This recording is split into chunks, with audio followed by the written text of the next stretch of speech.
Hi, beautiful souls. Sassy Little Hippy here. Welcome to my Chronic Healing Journey series. This is actually part 2, so if you missed part 1, you might want to go back and start there.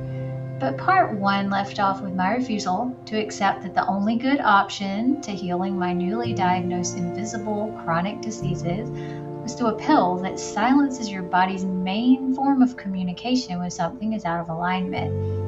I started to lean on gut instinct to do things my own way, and thus began my long, windy road to discovery and recovery through a holistic approach.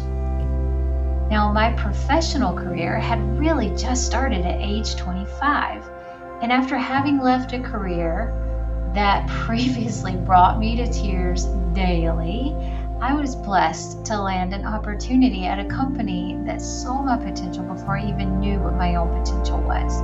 So I was addicted to proving my worth in my new role, which later I'll have a better understanding of this proving my worth. But at this time, I just knew that nothing was going to slow me down, not even an unexpected divorce.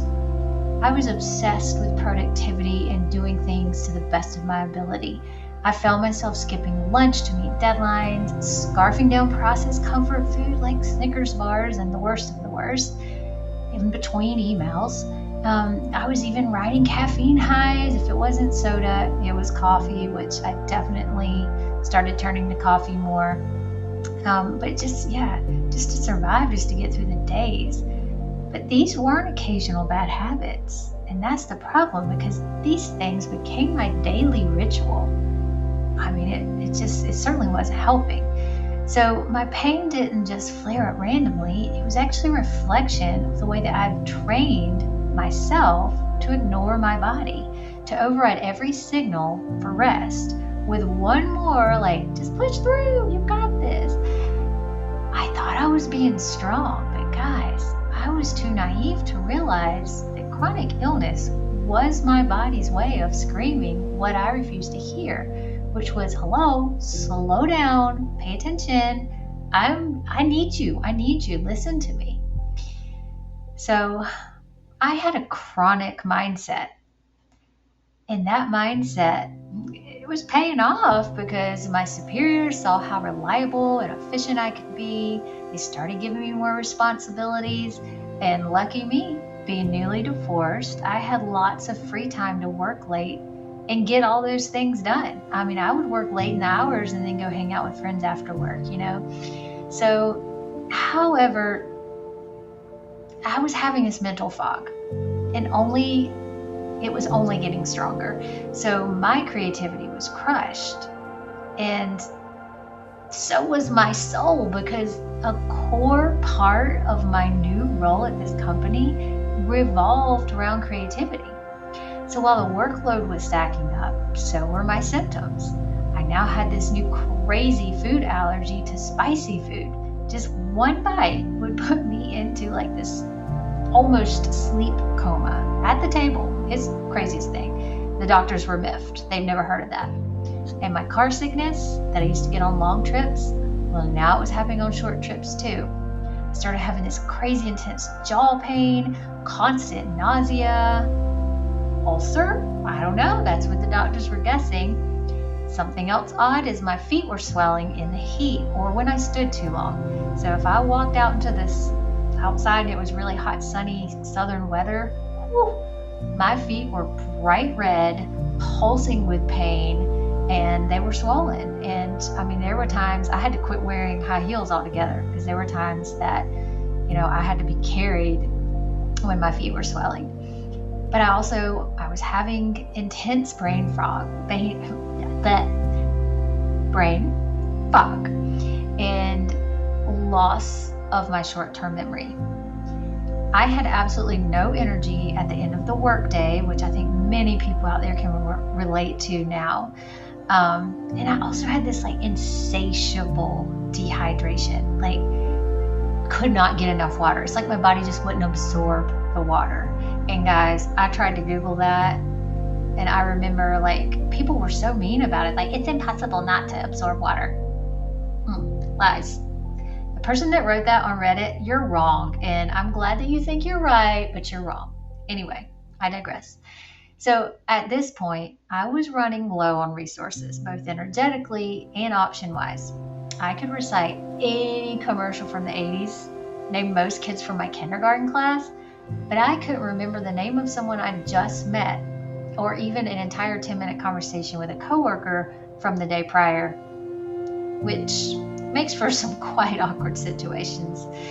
So I was scraping by on really good note-taking skills, which I have perfected, in my opinion, and surface level conversations like, how's your family? And just anything that wasn't too detailed, because I was trying to hide the fact that I couldn't remember most of what they had possibly already told me about themselves. So these symptoms, they were no longer affecting just me.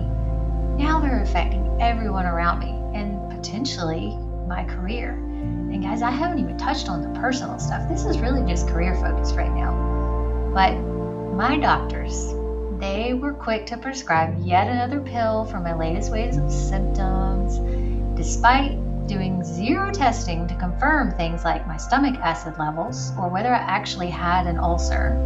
Newsflash, you can have too much acid in your stomach, but you also can have too little acid in your stomach. That'll be in a later session.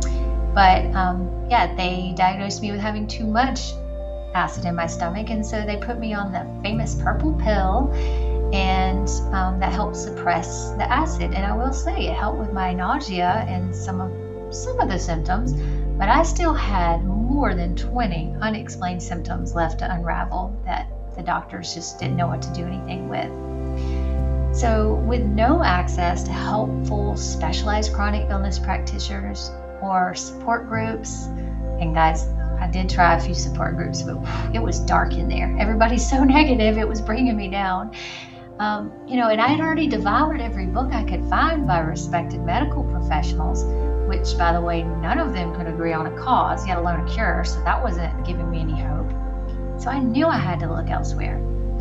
So I went against everything I'd ever been taught while growing up in the Southern Bible Belt and ventured into that taboo territory of alternative healing. And I started exploring things like acupuncture and acupressure, massage therapy, hot yoga, and even tanning beds, because I'm going to tell you, tanning beds did make me feel a lot better temporarily with my fibromyalgia and my arthritis.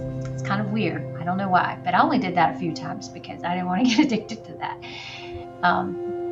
But each of those, they help for a little bit, little moments in time, but they never actually cured anything, and they were adding up. I mean, that trying to figure yourself out, it can add up real quick.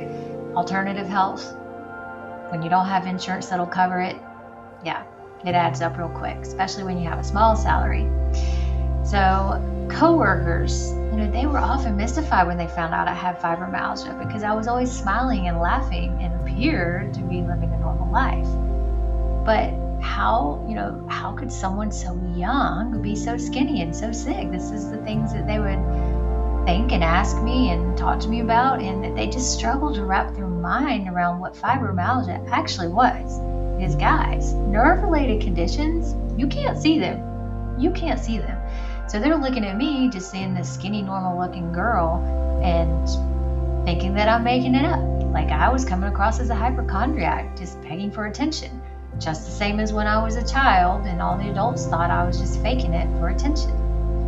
But what people didn't see was the crashes that came the moment I got home. The times where I was bedridden for a week at a time, or taken down to my knees in agony. Some of these are running through my head right now. These times, I cried so hard. There were times just from attempting to wear a pair of jeans would send my entire body into a fiery rage.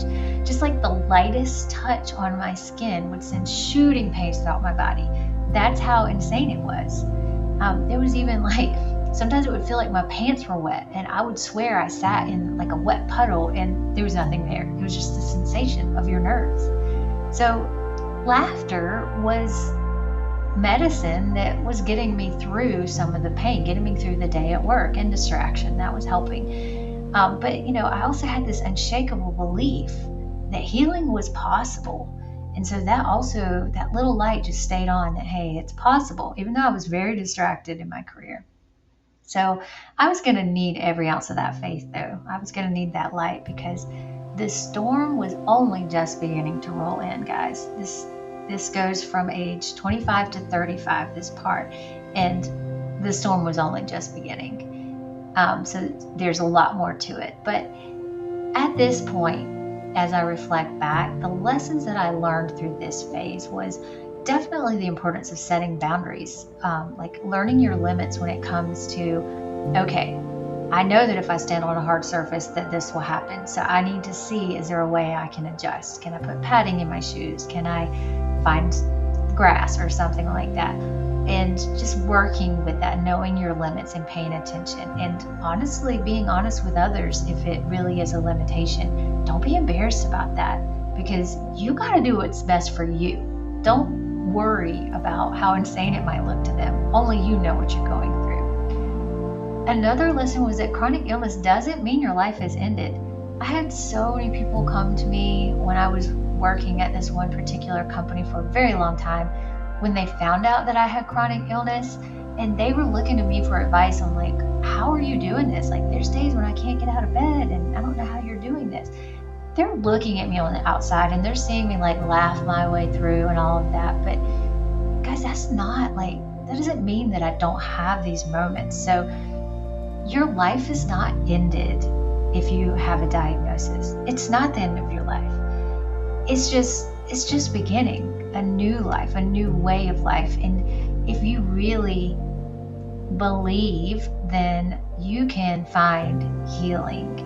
It might not be to the degree that you were when you were a young whippersnapper, but you can find healing. And the other thing that I take away from this is that people really struggle to understand what they can't see or feel. Now, I feel like we all have learned that when it comes to things like religion, because you can't see or feel God, or you can't see or feel this, that, and the other, right? So just know, like, if you don't suffer from like something mentally or something physically that can't be seen, then it's going to be hard for you to understand it. You're going to look at people and think they look healthy, but that doesn't mean that everything's all right. And so this is a message we keep hearing throughout. It's just like, you never know what somebody's going through, right? People put on a good face to get through the day. I don't think they're necessarily trying to be fake. They're just trying to get through. And they're not trying to make it all about their struggle and all about them sometimes, right? So just try to be gentle with people. Be human, be kind, and understand that you might not be able to see or feel what they're going through. So if any of this resonated with you, I really hope that you will check out the series, follow me, consider joining the Hippie Blossom community, because it's a place that I created where people that are going through chronic illness and their own healing journey, it doesn't even have to be chronic illness, but you're going through your own healing journey, self-healing journey. We can join here to heal, grow, and bloom into the truest versions of ourselves together. And I hope that you'll join me. So until then, keep blooming, my blossoms.